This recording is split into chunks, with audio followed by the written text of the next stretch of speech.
What if one brave step could change a billionaire's world? A waitress's kindness to a disabled boy sparks a journey of heart. Don't miss it. The silence that fell over Kingsley's, Manhattan's most exclusive restaurant, was so thick it seemed to have weight. Conversation ceased. Cutlery froze in midair. Dozens of eyes fixed on the small space between the tables. 10-year-old Lucas Montgomery was visibly shaking. His legs, trapped in metal braces, wavered as he reached out to Diana Johnson, the restaurant's only black waitress. The live piano had just begun a soft melody, and the boy's impulse to ask someone to dance came without warning. "Sir, control your son," Manager Thornton's sharp voice cut through the silence. "That's inappropriate. This is not a dance hall, and our employees are not here to entertain children." Richard Montgomery, owner of Montgomery Investments and one of the richest men in the country, swallowed hard. It was the first time he had taken Lucas out to dinner in public since the accident that had partially paralyzed his son's legs 2 years earlier, a mistake he would not repeat. "Lucas, sit down." The order came low but firm. Diana remained motionless, her gaze shifting between the manager, the billionaire, and the boy whose hand was still hanging in the air. In her 5 years working there, she had learned to become invisible, especially to customers like Montgomery. "Mr. Thornton, I'm leaving. My shift is over." Her voice sounded calm as she removed her apron and placed it on the tray. Then, to everyone's amazement, she smiled at Lucas and took his hand. "I can't dance in an apron." Richard stood up abruptly. "What do you think you're doing?" Diana held his gaze. "I'm accepting an invitation, sir." Before anyone could interfere, Lucas took a hesitant step forward. His foot dragged painfully across the floor and the metal of his braces screeched. But Diana didn't try to guide him or hurry him. She simply adjusted her own pace to his. Kingsley's hushed, its elegant chandeliers casting a golden glow over frozen diners, the air heavy with unspoken tension, as Lucas trembled, his metal braces glinting under the soft piano notes. "Nervous?" "Please," he whispered, his small hand reaching for Diana, her dark skin a warm contrast to the white tablecloths. The crowd's eyes widened, the plush carpet muffling their shock, the melody a fragile thread in the silence. Manager Thornton's voice sliced through, his crisp suit taut with authority, his light skin flushed with disapproval. "Stern. This stops now," he barked, pointing at the boy, the restaurant's grandeur fading into judgment. Richard's tailored suit tightened as he tensed, his pale face stern, the accident's shadow looming, the scene a clash of privilege and vulnerability. Diana stood still, her waitress uniform neat, her dark skin steady under the scrutiny, her eyes darting between the stern manager and the trembling Lucas. "Calm. I'm done here," she said, her voice smooth, slipping off her apron with grace, the tray a quiet stage. The crowd gasped, their murmurs rising, the piano's soft tune weaving through, her presence a beacon of courage amidst the opulence. Richard rose, his tailored suit a wall of wealth, his pale face hardening with command. Surprised? "Stop that!" he snapped, his voice low, the dining room's elegance trembling. Lucas's hand hung in the air, his braces creaking, Diana's smile breaking the tension, the moment teetering on a daring shift, the air charged with possibility. Lucas moved, his metal braces screeching against the polished floor, his small frame shaking with effort, Diana's dark skin glowing as she matched his slow pace. "Hopeful. I can do it," he murmured, his voice faint, the crowd holding its breath, the piano's melody lifting his spirit. Her uniform swayed gently, her eyes warm with encouragement, the restaurant's silence a canvas for his bravery. Richard watched, his tailored suit stiff, his pale face a mask of shock, a memory of his late wife flickering in his mind. Stunned. "This can't be," he whispered, his voice cracking, the dining room's grandeur fading. The woman at the next table whispered a firing, the braces sound a defiant echo, the scene unfolding a new path, his heart stirring with unease. Diana guided Lucas back, her dark skin radiant with pride, her uniform crisp as she spoke with dignity. "Gentle. "Thank you, it was an honor," she said, her voice clear, the boy's shy smile lighting the space. The crowd's eyes followed, the piano fading, her apron left behind a symbol of change, the moment a quiet vow in the elegant room. Richard's hand paused, his tailored suit a shield, his pale face softening as he called out. "Curious." "Wait," he said, his voice new, offering a card with a trembling hand. The restaurant held its breath, Diana's dark eyes meeting his, the brace's echo lingering, a promise of something more brewing in his gaze, the night shifting toward destiny. "My office. Tomorrow at 10 a.m. The entire restaurant held its breath. Diana accepted the card without showing any emotion, but her hand trembled slightly. "Dad," Lucas called as she walked away. "Why did you do that?" The question hung in the air like an accusation. Richard watched his son and, for a brief moment, saw not just the child Elizabeth had left in his care, but a complete human being, one whose wants and needs he had systematically ignored for 2 years. As dinner proceeded in awkward silence, no one noticed Diana's glance before she left, not out of fear or resignation, but out of a calm determination that contrasted with the storm brewing in Richard Montgomery's eyes. The following Wednesday, Diana was at the reception desk of the community center when Zoe, her sister and co-founder of the project, came running up. "There's a Bentley parked outside," she whispered nervously, adjusting her hijab. "And you won't believe who's inside." Through the window, Diana saw the luxurious car. Lucas was in the back seat, looking anxiously out the window. Richard remained in the driver's seat, his hands still gripping the steering wheel as if fighting an internal battle. That night, Richard sat alone in his penthouse, his tailored suit unbuttoned, his pale face shadowed by the city lights streaming through the glass walls.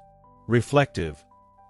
"Elizabeth would have danced with him," he murmured, his voice low, a faded video of her twirling Lucas flickering on the screen. Her laughter echoed, her dark hair a blur, the memory stirring his chest, the piano tune from Kingsley's replaying in his mind. He traced a photo of her, her warm smile a contrast to his cold office, the metal braces in the corner a silent reminder. "Sad. I failed you both," he whispered, his tone breaking, the Manhattan skyline glowing outside, Diana's steady gaze haunting him, a buried softness awakening in his guarded heart. In her Bronx apartment, Diana sat at a small table, her dark skin glowing under a dim lamp, her notebook open with scribbled dreams for children like Lucas. Focused. "This is our chance," she said, her voice firm, sketching a dance program, the walls adorned with hopeful drawings. Her uniform hung aside, her sister Zoe's hijab resting nearby, the city's distant pulse fueling her resolve, a mission taking shape. She flipped through rejected proposals, her fingers tracing Dr. Mercer's name, her eyes sparkling with strategy. Determined. "They'll see," she murmured, her tone steady, the notebook a blueprint of change, the night deepening her quiet strength, a plan unfolding from years of waiting, ready to challenge power.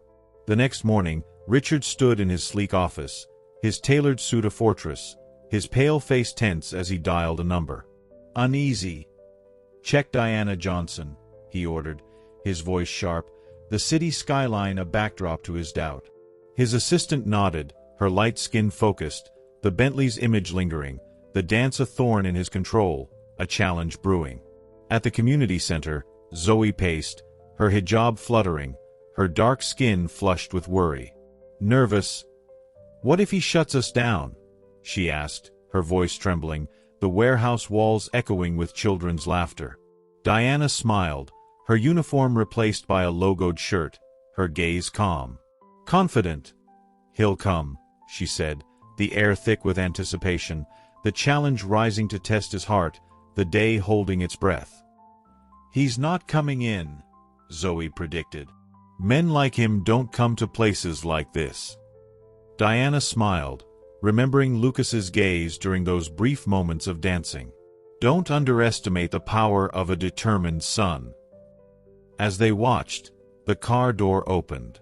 Lucas got out slowly, adjusting his leg braces. Then, to everyone's surprise, Richard got out too. The billionaire looked out of place in his casual pants and sweater, an obvious attempt to dress less formally, but still screaming privilege. "I told you he'd come," Diana murmured, more to herself. Zoe stared at her. "What did you do?" Diana didn't answer, but her eyes sparkled with a secret not even her sister fully knew. In her tiny apartment in the Bronx, hidden under her bed, was a notebook filled with notes about children like Lucas and men like Richard Montgomery. Years of observation, research, and a plan that had begun with a simple acceptance of an invitation to dance. What Richard Montgomery didn't know, what he couldn't imagine in his world of glass towers and endless bank accounts, was that Diana Johnson wasn't just a waitress who had agreed to dance with his son. She was a woman with a mission. And his empire of isolation and privilege was about to face its greatest challenge. The simple truth that some of life's greatest lessons cannot be bought, they must be lived. The community center buzzed with activity, its worn walls bright with handmade posters, as Diana stood by the window, her dark skin warm under the morning light, her logoed shirt a badge of purpose. "Curious. He's here," she whispered, her voice soft, spotting the Bentley's sleek frame outside, Lucas peering out eagerly. Zoe's hijab fluttered as she gasped, the room's lively beat pausing, the surprise a ripple through the space. Richard stepped out, his casual pants a stark shift from his usual suit, his pale face tense, the sweater clinging to his unease. Hesitant. "This feels wrong," he muttered, his voice low, adjusting Lucas's braces, the privilege in his stance clashing with the center's humble charm. The children's laughter faded, the visit a shock to their world, Diana's smile a quiet welcome, the moment teetering on change. Inside, Dr. Elaine Mercer approached, her gray braids elegant, her dark skin commanding with her ornate cane, her presence silencing the room. "Wise." "I know you, Richard," she said, her voice steady, revealing past rejections of her research. His pale face flushed, his casual pants shifting awkwardly, the truth of his dismissal surfacing, the center's posters a silent witness to her work. Diana joined her, her dark skin glowing with resolve, her logoed shirt crisp. "Honest.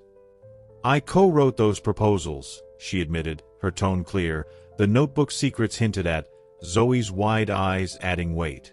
Richard's breath caught, his sweater a thin shield, the city's hum outside fading, the revelation cracking his control, truths rising like dawn. Lucas moved toward the children, his metal braces clinking, his dark eyes lighting up as a girl in a wheelchair spun nearby, Diana's dark skin warm as she guided him. Excited. "I can try," he said, his voice bright, the room's energy surging, the beat resuming with hope. Richard watched, his pale face softening, the casual pants a sign of surrender, the scene igniting a new spark. Dr. Mercer smiled, her gray braid swaying, her cane tapping lightly. "Encouraging, this works," she said, her voice firm, the research behind Freedom Steps glowing in her eyes. The children's movements flowed, Zoe's hijab bobbing with joy, the center's walls echoing with possibility, hope igniting in Richard's heart, the morning promising a brighter path. Freedom Steps operated out of an old community warehouse. Handmade posters decorated the walls with phrases like, "Your rhythm, your rules," and "Every move counts." When Richard and Lucas entered, children with various types of mobility devices were practicing free movements to the sound of a light beat. Mr. Montgomery, Diana approached, wearing simple clothes with the program's logo. "Welcome." Lucas watched the children in awe. A girl in a wheelchair spun in precise circles, while a boy with a prosthetic leg created a flowing sequence of steps. "It looks chaotic," Richard commented, visibly uncomfortable. "There is structure," Diana replied. "It's just not the kind you recognize." She turned to Lucas. "Would you like to join in?" The boy nodded enthusiastically but looked at his father, hesitant. "Go on," Richard said tensely. "I'll be right here." As Diana guided Lucas to the group, Zoe approached Richard and offered him a chair. "The first day is always the hardest," she commented. "For the parents, not the kids." "This isn't therapy," Richard argued. "I hired the best rehabilitation specialists." "And how has that been working for Lucas?" Zoe asked gently. Just then, the studio door opened. An older woman entered, leaning on an ornate cane. She had gray hair in elegant braids and a commanding presence.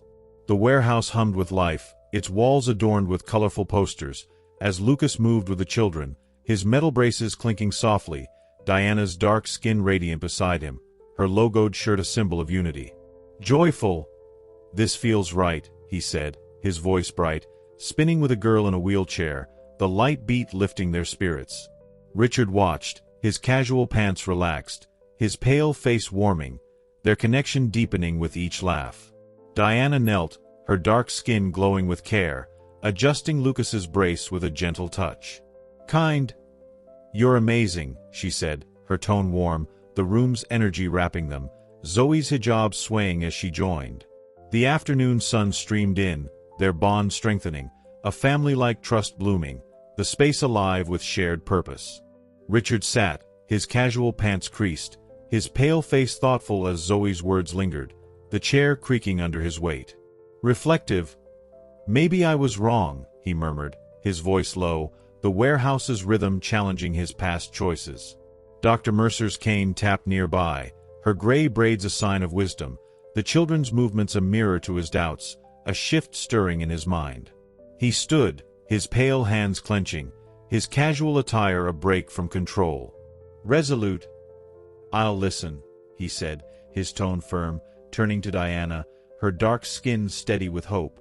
The beat pulsed, the poster's words echoing, the decision tilting toward change, the room holding its breath, a new path opening before him. Days later, the center buzzed with progress, its walls bright with new drawings. As Diana led a session, her dark skin shining, her logoed shirt crisp with pride. Encouraging.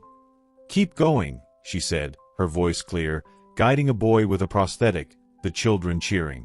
Richard arrived, his casual pants paired with a notebook, his pale face eager, support growing in his actions. Dr. Mercer joined, her gray braid swaying, her cane a steady beat. Proud. This works, she declared, her tone strong, presenting data to a small crowd, Zoe's hijab bobbing with excitement.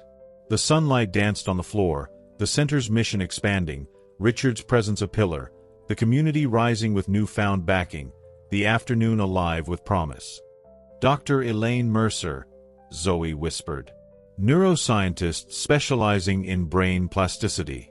Retired from Harvard. The woman greeted several children before noticing Richard. Mr. Montgomery, she said calmly. You've rejected my research proposal 3 times in the last 2 years. I oversee the research program, she explained. We're studying how non-directive approaches to movement affect neural reconfiguration in children with motor challenges. Research. Richard frowned.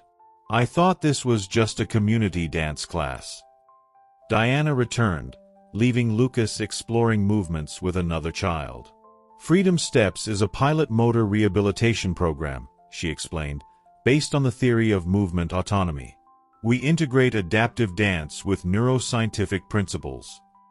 Why do you work as a waitress if you lead a research program? Because we don't have adequate funding yet. And because people like you rejected us 3 times. The penny dropped. You were Dr. Mercer's assistant on the proposals. Co-author, Dr. Mercer corrected. Diana has an incomplete master's degree because she had to leave college to take care of her sister. But her theoretical work is groundbreaking. You knew who I was at the restaurant, Richard concluded. From the moment you walked in, Diana confirmed.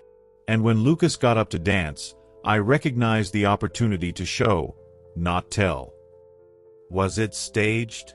The dance? Absolutely not. Lucas chose to get up. I chose to follow. A group of reporters entered the studio. Richard immediately tensed. What's this? Part 2 of the plan. Diana smiled slightly. Zoe showed Richard a newly published article. Revolutionary motor rehabilitation methodology shows promising results. We published our first results today, Dr. Mercer explained. And we invited the press. You used my son for a public relations stunt. Richard's voice was pure ice. Diana led him into a side room where photos of dozens of children adorned the walls, each with handwritten progress statistics. On the last wall was an empty frame. "What's that?" he asked. "Our future. The full rehabilitation center we could build if we had the resources. 500 children a year instead of 50. "You orchestrated all this," Richard muttered. "The dance. The meeting. Bringing me here on press day. I saw an opportunity, and took it. 4 months ago, when you canceled our meeting without reading the proposal, I promised myself I'd find a way." "Diana," Zoe interrupted, breathless. "It's Lucas." They rushed back. Lucas was in the center of the room, surrounded by other children. Someone had turned off the music. Everyone watched in silence. The boy had removed one of his braces and was trying to balance on just one support. "Lucas," Richard started forward, but Diana stopped him. "Wait," she whispered. "Watch." Lucas took a deep breath. Focused. Then, to everyone's amazement, especially his father's, he took a complete step without full support. It was small, shaky, but entirely his. The children cheered. Camera flashes went off. Richard's face, usually composed and unreadable, was now exposed, with unshed tears glistening in his eyes. "That's why we created Freedom Steps," Diana said softly. "It's not about perfect steps. It's about first steps, on your own." Richard watched his son not as a problem to be managed, but as a complete person discovering his own strength. Richard Montgomery was cornered. Before him lay 2 options: withdraw in anger and confirm to the press his reputation as cold and calculating, or embrace the moment his son had just created, something raw, unplanned, and real. Between the power he had always wielded and the freedom his son now needed, Richard found himself in unfamiliar territory, one where neither money nor influence defined the next step. The man who controlled every aspect of his life now faced a choice no amount of wealth could buy. His gaze shifted between his smiling son and the reporters waiting for his reaction. Humility was not a virtue in his vocabulary. But as he saw the transformation on Lucas's face, his posture lighter, his eyes glowing, something inside Richard began to break. The orchestra of power and privilege he was used to now played a different tune. And for once, he wasn't conducting. He had to decide, would he keep controlling everything, or would he finally learn to follow? A reporter stepped forward. "Mr. Montgomery," she said cautiously, "could you comment on your presence at Freedom Steps today? Is it true that your foundation rejected funding this program 3 times? Richard glanced at Lucas, who was still practicing his new step, completely unaware of the political tension in the room. Then, to everyone's surprise, especially Diana's, he smiled. "You know what's hardest for someone in my position?" Richard addressed the reporter, but his voice carried so everyone could hear. "Admitting when we're wrong." A stunned silence filled the room. The Montgomery Foundation is pleased to announce a commitment to fully fund Freedom Steps for the next 5 years and to build a permanent rehabilitation center based on the methodology developed by Dr. Mercer and Ms. Johnson. Camera flashes exploded. Zoe let out a cry of surprise.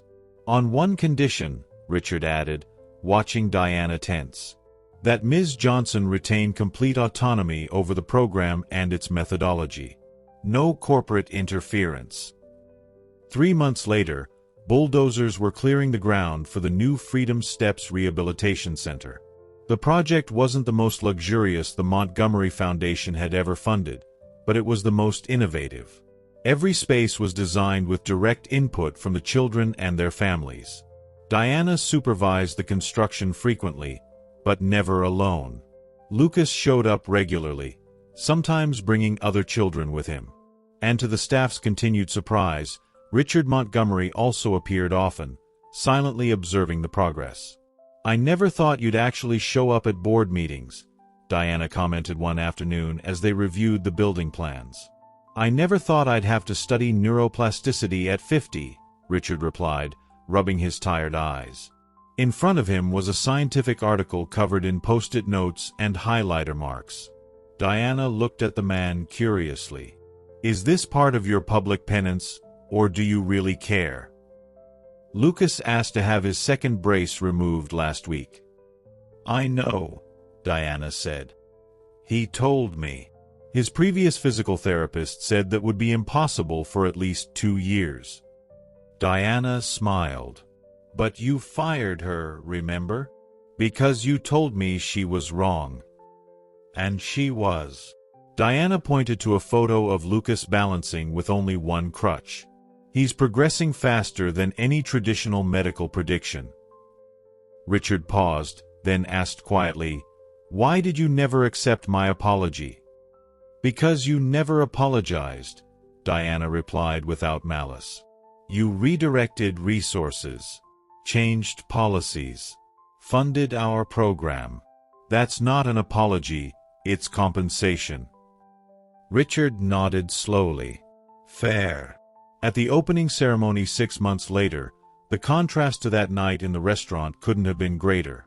The huge adaptive space was filled with children using wheelchairs, walkers, braces, and prosthetics, all moving freely. In the center of the main hall, Lucas, now wearing only a lightweight brace on his left leg, led a small choreographed routine with 3 other children. His movements were still limited, but they flowed with confidence no doctor had ever predicted. Richard watched from a distance, not interfering. "He doesn't need you to hold him anymore," Diana said softly as she stood beside him. "No," Richard agreed. "But he still needs me to be around. Crucial difference." He turned to face her. "Thank you," he said simply. "For what exactly?" "For teaching me to follow." A reporter approached. "Mr. Montgomery, how does it feel to see your son's progress?" Richard looked at Lucas, now helping a younger girl find her balance. "Proud. Not of what he's overcome, but of what he's created, for others." "And what's been the biggest lesson you've learned on this journey, Richard Montgomery?" The man who had once been known only for his financial empire looked directly into the camera. "That true leaders aren't those who guide others down the path they believe is right," he said, "but those who have the courage to follow when someone shows them a better way." A year later, the Freedom Steps program expanded to 3 new cities. Diana received the Pediatric Rehabilitation Innovation Award, and her methodology began to be implemented in hospitals across the country. Lucas, now using only a light cane on difficult days, enrolled in regular school and became a youth spokesperson for the program, encouraging other children to find their own pace, their own path. And Richard Montgomery, once a titan of industry focused on control and precision, learned the hardest and most valuable lesson of all. That true power does not lie in controlling every move, but in knowing when it is time to take a step back and let others lead the way. In a world where powerful people rarely change, and where those without power often remain unheard, the story of Richard, Diana, and Lucas reminds us that real transformation begins when we cross the invisible boundaries that separate us. When a billionaire learns from a waitress. When a father follows in his son's footsteps. If this story of how a simple gesture of dignity changed lives forever touched your heart, be sure to subscribe to our channel. Because the most profound revolutions don't start with grand manifestos or billion-dollar fortunes. They begin when someone has the courage to take an honest first step, and someone else has the wisdom to follow. The new Freedom Steps Center glowed with life, its adaptive spaces vibrant with children's laughter, Diana's dark skin radiant as she oversaw the chaos, her logoed shirt a mark of triumph. Uplifted. "Look at them soar," she said, her voice bright, the sunlight dancing on wheelchairs and braces, Richard watching from afar, his casual pants a sign of ease, his pale face alight with pride, a transformation settling deep. Lucas led a dance, his lightweight brace a quiet victory, his dark eyes sparkling with joy. "Proud." "I did it," he cheered, his tone clear, the room erupting in applause, the center's walls echoing progress. The city skyline framed the scene, his father's journey shifting, the morning a canvas of change, their lives renewed with purpose. Richard stood with Diana, his casual pants blending with the crowd, his pale hands resting lightly, the reporter's question lingering. "Humble. I was wrong," he admitted, his voice steady, the camera capturing his softened gaze, Dr. Mercer's gray braids nodding nearby. Her dark skin glowed with approval, the center's hum a testament to his growth, the humility blooming like a flower, the afternoon light gentle on his face. He turned to Lucas, his son's light cane tapping rhythmically, a symbol of freedom. "Grateful. You showed me," he said, his tone warm, the children's movements a lesson, Zoe's hijab swaying with delight. The space filled with unity, his power yielding to their lead, a humble heart emerging, the moment a quiet revolution. Months later, the center expanded, its new wings bustling with hope, Diana's dark skin aglow as she accepted her award, her logoed shirt a badge of honor. Inspired. "This is for them," she said, her voice firm, the crowd cheering, Lucas's light cane a beacon beside her. Richard watched, his casual pants a daily choice, his pale face content, the courage to follow shining in his eyes. The city lights twinkled outside, the program's reach growing, Dr. Mercer's cane tapping a steady beat. "Wise. You've learned well," she murmured, her tone soft, the children leading the way, Zoe's hijab fluttering with pride.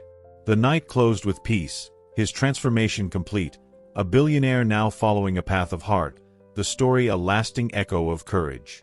What a powerful change. Did this story lift your spirit? Tap that like button, join our journey with a subscribe, and share your own inspiring moments below. We can't wait to listen.